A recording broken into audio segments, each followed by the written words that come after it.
اور نہیں تم ضرور پہنچا سکتے اسے شیئن کسی چیز کا، واللہ علی کل شیء قدیر، اور اللہ تعالیٰ ہر چیز پر قدرت رکھنے والا ہے۔ الا تنصروہ، اگر نہیں تم مدد کرو گے اس کی، فقط نصرہ اللہ، تو تحقیق اللہ تعالیٰ اس کی مدد کریں گے۔ اس اخرجہ ہو، جب نکالا اسے، الذین کفروا، ان لوگوں نے جنہوں نے کفر کیا، ثانی اثنین، وہ دوسرا تھا،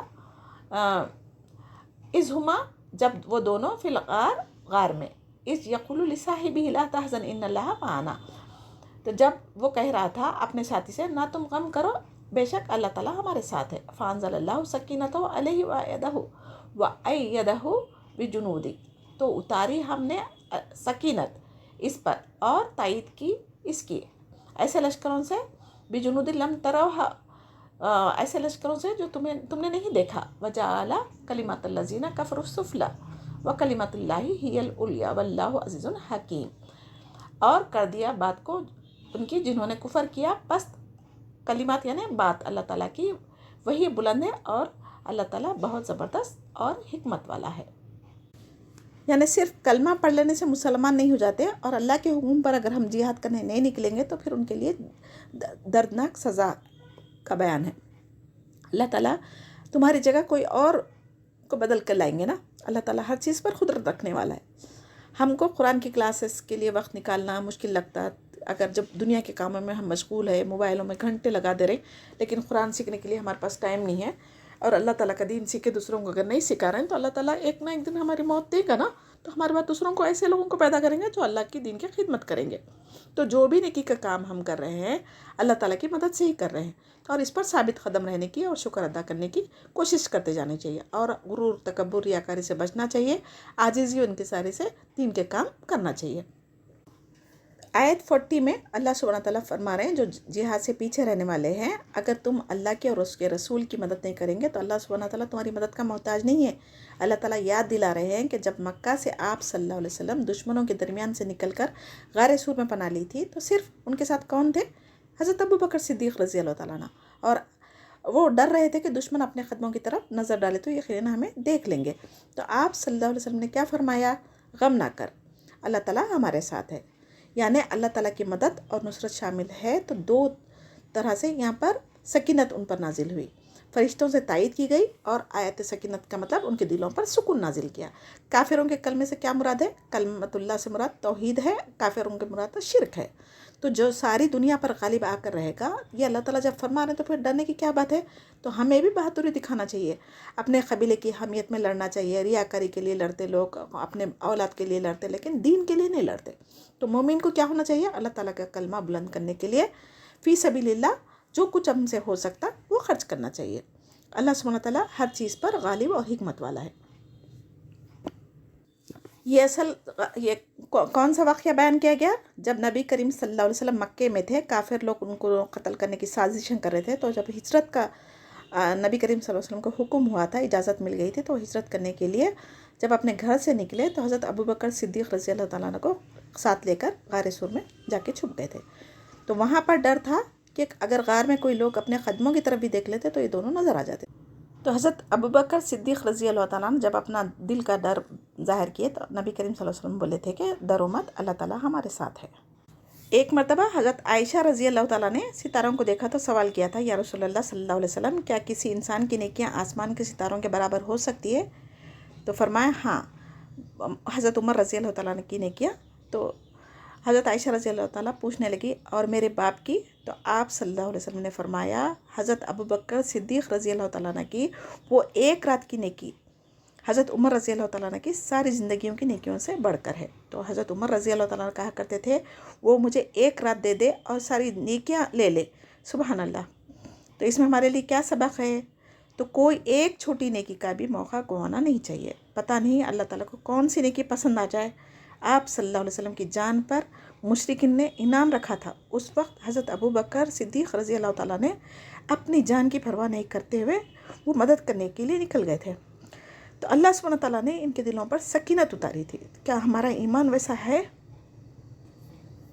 سکینت کیا چیز ہے؟ یہ اللہ سبحانہ تعالیٰ کی طرف سے آسمان سے انسانوں کے دلوں پر اترتی ہے کبھی نیند کی صورت میں، کبھی اونگ آنے لگتی جنگ کے دوران، اور دلی سکون بیداری کی حالت میں ہو جاتا. کئی مصیبت پریشانی ہے لیکن پھر بھی دل مطمئن رہتا. یہ اللہ کی رحمت ہے. مصیبت، غم اور پریشانی کے وقت دل مطمئن رہتا نا، تو یہ مسلمانوں کے لیے، مومنوں کے لیے